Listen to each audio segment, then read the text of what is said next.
If you're brave enough to hear this story, then gather close and listen carefully as I take you on a dark and treacherous journey along a deserted road. It was a moonless night, with only the faintest glimmer of starlight to guide my way. I was driving along a lonely stretch of highway, with nothing but the endless expanse of wilderness on either side of me. The only sound was the hum of the engine and the occasional screech of a night bird in the distance. I was driving late, much later than I had planned, and I was starting to get tired. My eyelids felt heavy, and I had to keep shaking my head to keep from nodding off. But I couldn't stop now. I had to keep going. That's when I saw it. At first, I thought it was just a trick of the light, or my imagination playing tricks on me. But as I got closer, I realized that there was something in the middle of the road. It was a woman. She was standing there in the middle of the road with her back to me. She was wearing a long, flowing white dress, and her hair was dark and tangled. I could see her shoulders rising and falling as if she were breathing heavily. I slowed down, wondering if she needed help. Maybe her car had broken down, and she was stranded out here. But as I got closer, I could see that something was off. Her head was tilted at an odd angle, and her arms were hanging limply at her sides. And then she turned around, and I saw her face. It was twisted into a grotesque, contorted expression, with her eyes bulging out of their sockets and her mouth hanging open in a silent scream. It was like something out of a nightmare. I slammed on the brakes, but it was too late. The car skidded across the pavement, and I felt a sickening thud as the front bumper hit her body. I sat there, staring at her in horror, my heart pounding in my chest. I didn't know what to do. I couldn't just leave her there, but I couldn't bear to get out of the car and see what I had done.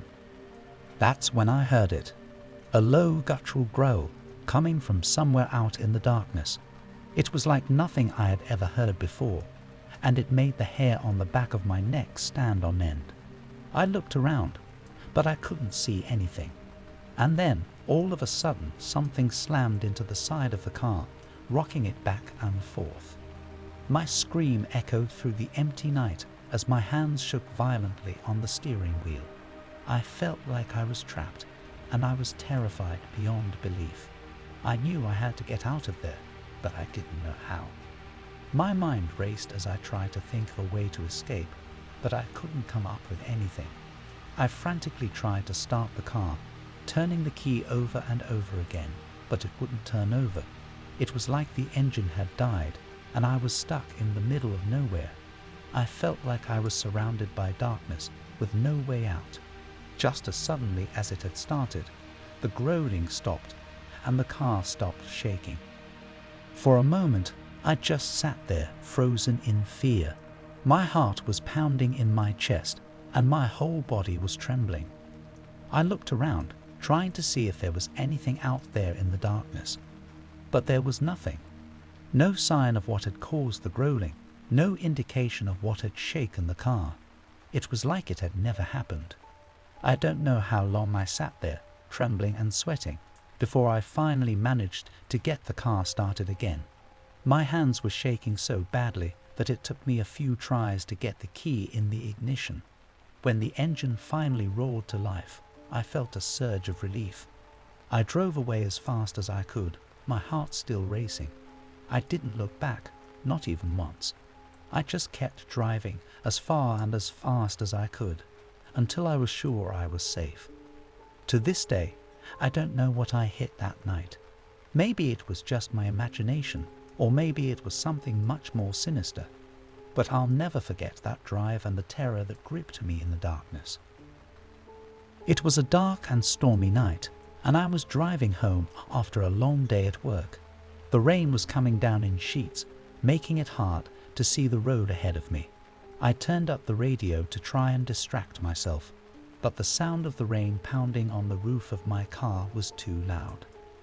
As I drove down the winding country roads, I couldn't shake the feeling that I was being watched. It was a feeling of unease, like something was lurking just beyond the edge of my headlights. I told myself it was just my imagination, but the feeling persisted. Suddenly, my car began to sputter and slow down. I tried to hit the gas, but the engine was dead. I pulled over to the side of the road and tried to restart the car, but it was no use. I was stranded in the middle of nowhere, in the middle of a storm. I reached for my phone to call for help, but it was dead. I cursed myself for not charging it before leaving work. I was alone, in the middle of nowhere, with no way to call for help. As I sat there, trying to think of what to do, I heard a noise outside the car. It was a scraping sound, like something was dragging along the side of the car. I tried to ignore it, but it grew louder and more insistent. Suddenly, the car was rocked by a loud thud. I screamed and looked around, but there was nothing there. The rain was still coming down in sheets, and the wind was howling. I was alone in the dark, with something out there. I tried to start the car again, but it was no use. I was trapped, and I didn't know what to do. I could feel the fear rising inside me like a living thing. I was sure that something was out there, waiting for me to step out of the car. As the minutes ticked by, the scraping sound outside the car grew louder and more frenzied. I could hear something breathing heavy and labored just beyond the edge of my headlights. It sounded like an animal, but something about it was wrong. Something about it was human. Just when I thought I couldn't take it anymore, the rain began to ease up. I took a deep breath and reached for the door handle, ready to make a run for it. But as soon as I touched the handle, the car was rocked by another thud, even louder.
To avoid the figure, but as he looked back in the rearview mirror, he could see that it was still chasing after him. Panicked, he floored the accelerator, but the figure seemed to be gaining on him. It was then that Cole realized that he was being pursued by a madman. As he drove on, Cole could hear the man screaming and pounding on the car, his voice and fists fueled by a deranged rage. The man was clearly unstable, and Cole began to fear for his life. He had to think fast if he was going to escape this lunatic. Just then, Cole remembered a shortcut that would take him off a main road and onto a narrow, winding path that few people knew about. It was risky, but it was his only chance. With a sudden turn of the wheel, Cole veered off the main road and onto the path, hoping that the madman would be too disoriented to follow. For a moment, it seemed like Cole's plan had worked. The sound of the man's screams grew fainter, and Cole thought he was safe. But then, just as suddenly, he saw the man emerge from the darkness, charging towards him with a weapon in his hand. Cole swerved to avoid the man, but he was too slow. The weapon came crashing through the window, shattering the glass and sending shards flying everywhere. Cole felt a sharp pain in his arm, but he didn't have time to think about it. He had to keep driving. As he sped down the road, Cole could hear the man's cackling laughter ringing in his ears. He was getting closer and closer, and Cole knew that he had to do something drastic. He reached for the glove compartment, hoping to find something that could fend off the man. But when he opened it up, he found something even more disturbing. Inside the glove compartment was a note, written in a frantic scrawl. "I've been watching you, Cole. I know everything about you. And now, you're mine." Cole's blood ran cold as he realized that this wasn't just some random encounter with a madman. This was something much more sinister. Someone had been following him, stalking him, waiting for the right moment to strike. As he drove on, Cole tried to stay calm and focused. He knew that if he lost control of the car, he would be finished. But the maniac was relentless, and no matter how fast he drove, he couldn't shake him off. Just when Cole thought that all was lost, he saw a glimmer of hope. In the distance, he could see the flickering lights of a gas station. It was his last chance to get help. With a burst of speed, Cole raced towards the gas station, honking his horn and flashing his lights in desperation. The maniac was still on his tail, but Cole could see that he was starting to tire. Maybe, just maybe, he could make it. Finally, Cole reached the gas station and slammed on the brakes, screeching to a halt in front of the pumps. He leaped out of the car, screaming for help, but the gas station appeared to be deserted. He could feel his heart pounding in his chest as he turned to face the madman, who was now standing just a few feet away. The maniac was grinning now, holding his weapon aloft, and Cole could see that he was covered in blood. It was clear that this was no ordinary lunatic. This was a cold-blooded killer, and Cole was his next victim. For a moment, everything seemed to stand still. Cole and the killer were locked in a deadly stare-down, each waiting for the other to make a move. And then, with a sudden burst of speed, the killer lunged at Cole, his weapon flashing through the air. Cole dodged to the side, narrowly avoiding the blow, and then grabbed a nearby tire iron, swinging it with all his might. The weapon connected with the killer's skull, sending him reeling backwards. For a moment, it looked like Cole had won. But then, something strange happened. The killer started to laugh, a low guttural sound that echoed through the deserted gas station. And then, just as suddenly, he collapsed to the ground, dead. Cole stood there, panting and shaking, trying to make sense of what had just happened. Had he really killed a killer? Or was this all some sick joke? As he looked around, Cole realized that he was alone. The gas station was deserted, and there was no sign of anyone else around. Had he imagined the entire thing? Or was this just the beginning of a nightmare that would haunt him for the rest of his life? Shaken and terrified, Cole got back in his car and drove away, the memory of the killer's laughter ringing in his ears. He knew that he would never forget this night, and that he would never be the same again. But he also knew that he had survived, and that he would never take the open road for granted again. As Cole drove away from the gas station, his mind raced with questions. Who was the killer? Why had he been targeted? And what had led him to that deserted stretch of road in the middle of the night? For days, Cole couldn't shake the feeling that he was being watched.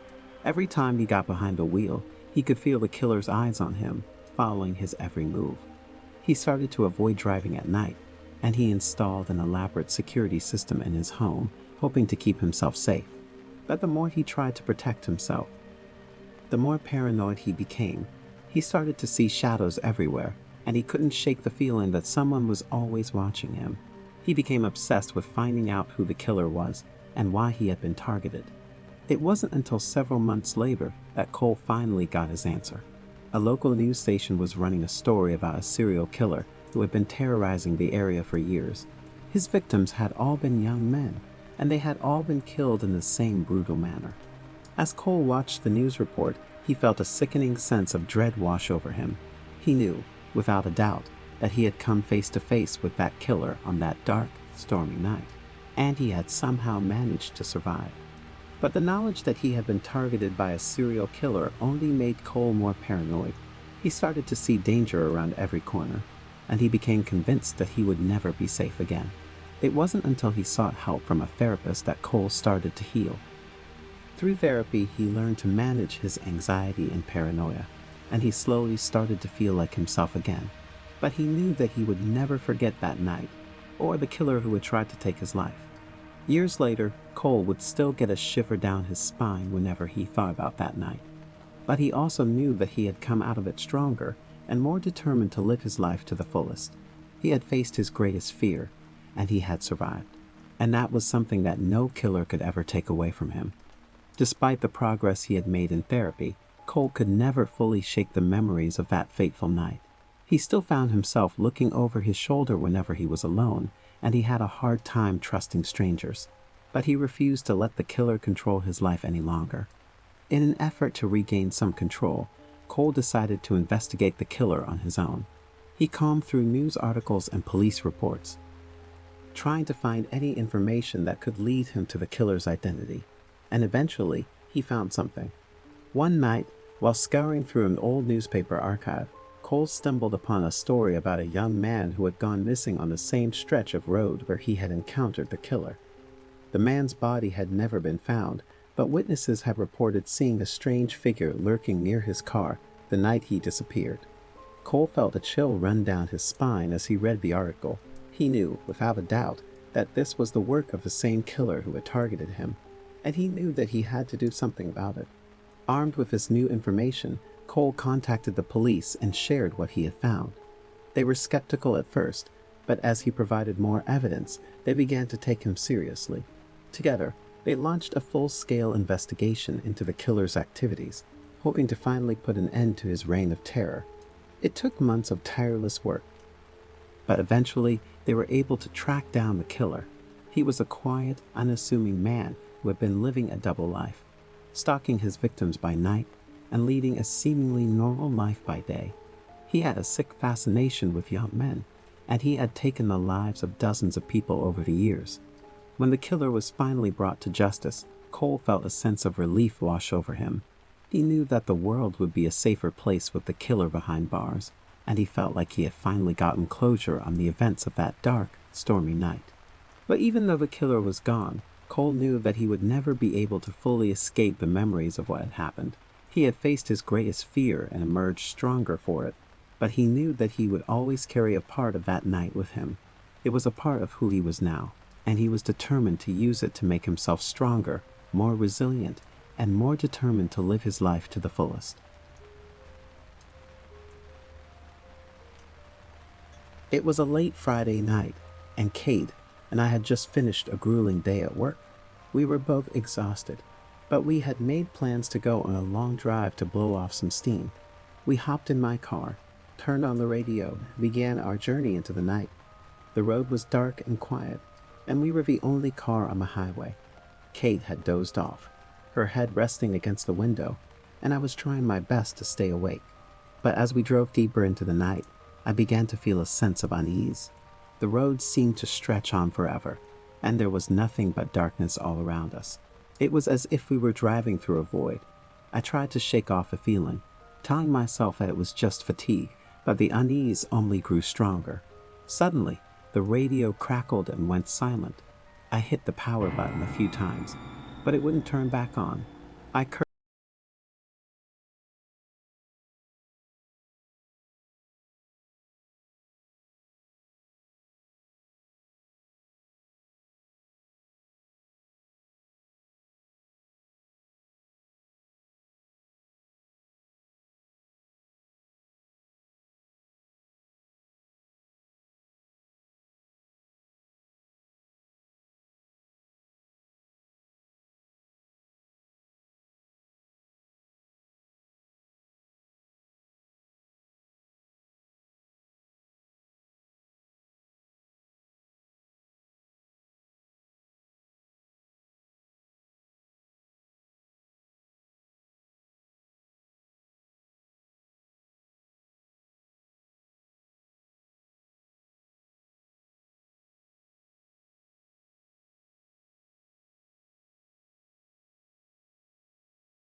back to the car. I agreed, and we turned to leave. But then, We heard a creaking sound. It was coming from the hallway behind us. We turned around, and to our horror, we saw a figure standing at the end of the hall. It was a woman, dressed in a white gown. She had long, dark hair that cascaded down her back, and her eyes were fixed on us. We froze, unsure of what to do.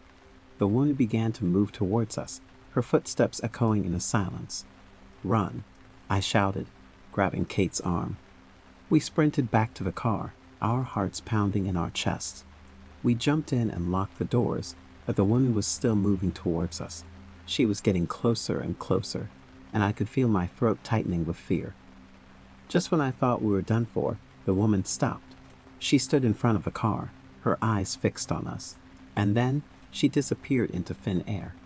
Kate and I sat there in shock, trying to make sense of what had just happened. We didn't speak for a few moments, too scared to even move. Eventually, I mustered up the courage to start the car and get us out of there. As we drove away from the motel, I couldn't shake off the feeling that we had just narrowly escaped something truly terrifying. The image of the woman in the white gown was burned into my mind, and I knew I wouldn't be able to sleep that night. We continued driving in silence, both lost in our own thoughts. But then the road began to twist and turn, and I realized that we had taken a wrong turn. I looked at my phone, but there was no signal. We were completely lost. "We should have stayed on the highway," Kate muttered. "I know," I said, "but it's too late now. We have to find our way back." We drove for what felt like hours, but we couldn't find a single landmark or familiar road. It was as if we had entered a completely different dimension. And then, just when we were about to give up hope, we saw another light in the distance. This time, it was a small cabin, nestled in a clearing in the woods. There was a faint glow coming from the windows, and I could see smoke rising from the chimney. It looked warm and inviting, and I couldn't resist the urge to check it out. "Let's go," I said, pulling into the driveway. Kate didn't look too thrilled about the idea, but she followed me out of the car. We walked up to the cabin, and I knocked on the door. There was no answer, but I could hear faint murmurs coming from inside. "Hello," I called out. "Is anyone there?" And then the door creaked open. There was an old man standing in the doorway, his eyes cloudy and unfocused. "What do you want?" he rasped. "We're lost," I said. "We were wondering if you could give us directions." The old man studied us for a moment, his gaze shifting from me to Kate. "You should leave," he said finally. "This is not a place for outsiders." And with that, he slammed the door shut. Kate and I looked at each other, unsure of what to do. But then we heard footsteps behind us. We turned around, and to our horror, we saw a group of people standing in the shadows. They were all dressed in black robes, their faces obscured by hoods. They were holding candles, and they were chanting something in a language that I couldn't understand. "Run," I shouted, grabbing Kate's hand. We sprinted back to the car, but the cultists were hot on our heels. They were gaining on us, and I could feel their breath on the back of my neck. And then, just when we thought it was over, we heard a loud roar. It was coming from the sky, and it sounded like nothing I had ever heard before. The cultists stopped in their tracks, their faces turning to the sky. We looked up, and we saw a massive, dark shape looming above us. It was like nothing I had ever seen before. It had wings, and it was covered in scales. And then it swooped down and plucked one of the cultists off the ground. The rest of the cultists scattered, running in all directions. Kate and I watched in horror as the creature devoured the cultist whole, its jaws snapping shut with a sickening crunch. And then, just as suddenly as it had appeared, the creature disappeared into the night. Kate and I sat in the car, too stunned to speak. We had just witnessed something truly terrifying, something that we would never be able to explain. We sat there for a few moments, trying to process what had just happened. But then we realized that we were still lost in the woods, and we needed to find a way back to civilization. We tried to retrace our steps, but the woods were dark and unfamiliar. Every tree looked the same, and we couldn't find any recognizable landmarks. We were starting to lose hope when we heard a voice in the distance. "Hey, over here." We turned towards the sound, and we saw a figure waving at us. It was a park ranger, dressed in a green uniform. "Are you guys lost?" he asked. We nodded, relieved to have found someone who could help us. The ranger led us out of the woods and back to our car. We thanked him and drove back home, too shaken up to even speak. Over the next few days, Kate and I tried to make sense of what had happened. We scoured the news for any mention of the motel or the cultists, but we couldn't find anything. It was as if the whole ordeal had never happened. But then I received a letter in the mail. It was from the park ranger we had met in the woods. In it, he explained that he had been investigating a series of disappearances in the area, and he believed that they were connected to the cultists we had seen. He urged us to be careful and to stay away from the woods at night. He warned us that there were forces at work that were beyond our understanding, and that we had gotten lucky to have escaped with our lives. Kate and I were both shaken by the letter, but we knew that we had to put the experience behind us. We tried to go back to our normal lives, but we couldn't shake off the feeling that something was still out there, watching and waiting. And then, one night, I woke up to the sound of scratching at my window. At first, I thought it was just the wind, but then I saw a figure outside. It was the woman in the white gown, the same one we had seen at the motel. She was staring at me with eyes that glowed in the darkness. I tried to scream, but no sound came out. The woman reached out her hand, and I felt a cold breath on my face. And then I woke up. It was all just a nightmare. But as I looked around my room, I realized that something was different. There was a faint smell in the air, a smell that reminded me of the motel, and then I saw it. There was a scratch on my window, the same scratch I had seen in my nightmare. I knew then that the nightmare wasn't over, and that we were still in danger. The cultists were still out there, waiting for their next victim, and I didn't know if we would ever be able to escape them. The scratch on my window sent shivers down my spine, and I knew that we were still in danger. I couldn't shake off the feeling that something was watching us, even in the safety of our own home. Kate and I tried to go about our normal lives, but we were constantly looking over our shoulders. We avoided going out at night, and we made sure to keep all the doors and windows locked at all times. But despite our precautions, we couldn't escape the feeling that we were being watched. We would sometimes hear strange noises at night, like footsteps in the hallway or whispers in the darkness. One night, I woke up to find that Kate was gone. I searched the house frantically, but she was nowhere to be found. It was as if she had vanished into thin air. I was about to call the police when I heard a knock at the door. I opened it, and to my shock, I saw Kate standing there. "Where have you been?" I asked, relieved to see her. "I had to go out for a walk," she said, her voice shaking. I couldn't sleep, and I needed some fresh air. But as she walked past me, I noticed that there was something different about her. Her eyes had a distant, unfocused look, and her movements were stiff and robotic.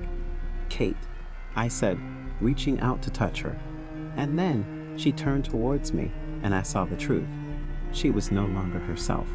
Her eyes were glowing with an otherworldly light, and her voice was not her own. "We are coming for you," she said, her voice echoing in the silence. And then she disappeared, leaving me alone in the darkness. I knew then that we were not safe, and that the cultists were still after us, but I didn't know how to fight back. We were just two ordinary people caught up in something that was beyond our understanding. But then I remembered the park ranger's letter. He had warned us that there were forces at work that were beyond our understanding, but he had also given us a clue. He had mentioned something about the woods at night and how they were a gateway to another world. I knew then what I had to do. I had to go back to the woods and face whatever was waiting for me there. I drove to the edge of the woods, my heart pounding in my chest.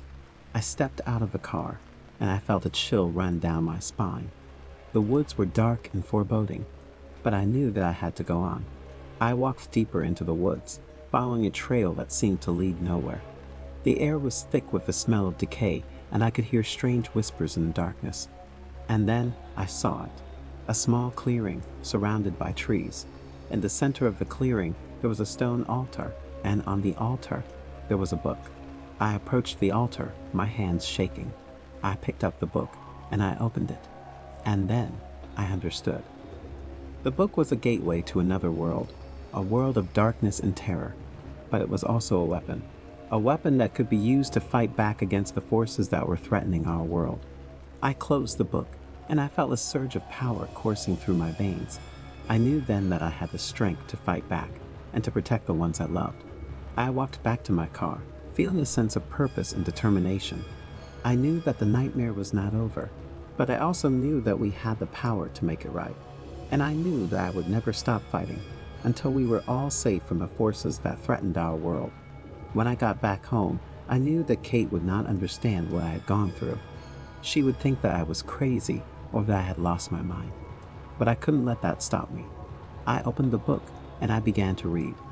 The words were ancient and arcane, but I understood them perfectly. They were a spell that would banish the cultists and their dark masters. Back to the world they came from, I recited the spell, my voice echoing in the silence. And then I felt a rush of energy, like a gust of wind. The walls of my house shook, and I could hear the sound of distant screams. And then it was over. The spell was complete, and I knew that the cultists had been banished back to their own world. I had saved the day, and I had protected the ones I loved. Kate looked at me, confused and scared, but I knew that she would never understand what I had gone through. She would never know the terror of facing something beyond our understanding, something that threatened to destroy our world. But I didn't care. I had done what I had to do, and I had done it with courage and determination. I had faced the darkness and come out victorious. And I knew that no matter what the future held, I would always be ready to face it head on, because I had the strength and the knowledge to fight back, no matter what the cost.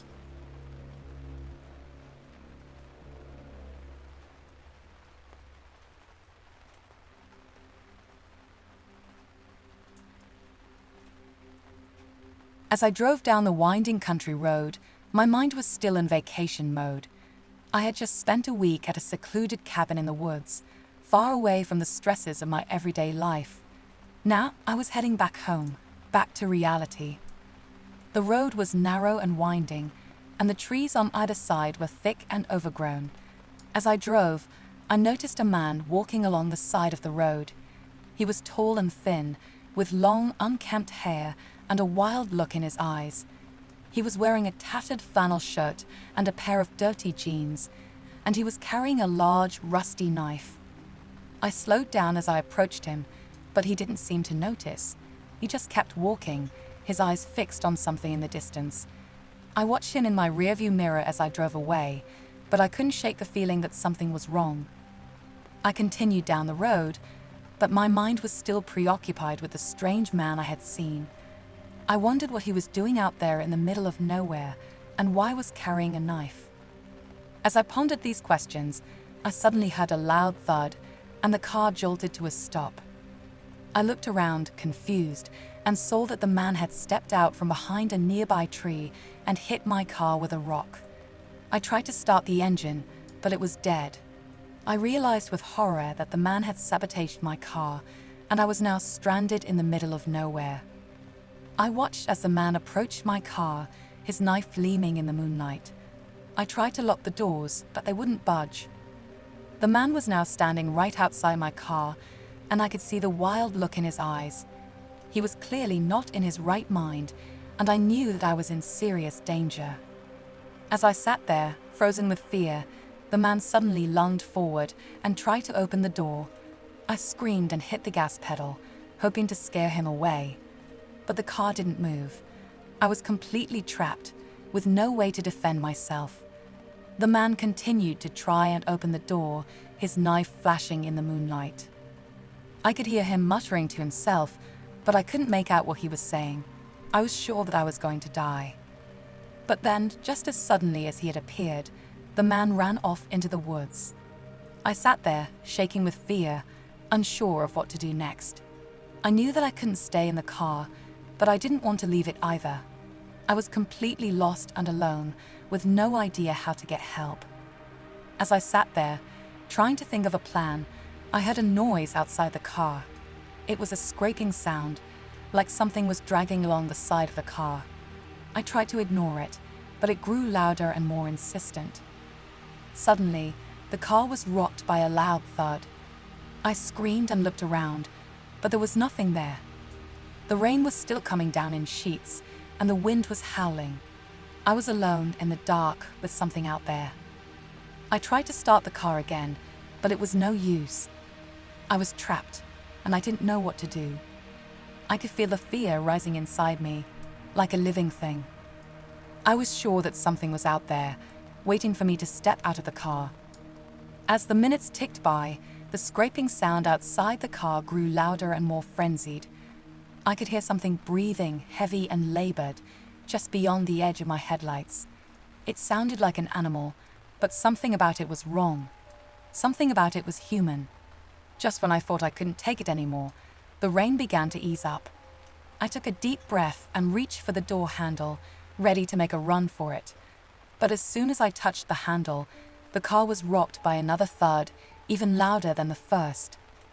I was frozen with fear, not knowing what to do. I could feel something out there, something watching me. And then, just as suddenly as it had started, the noise stopped.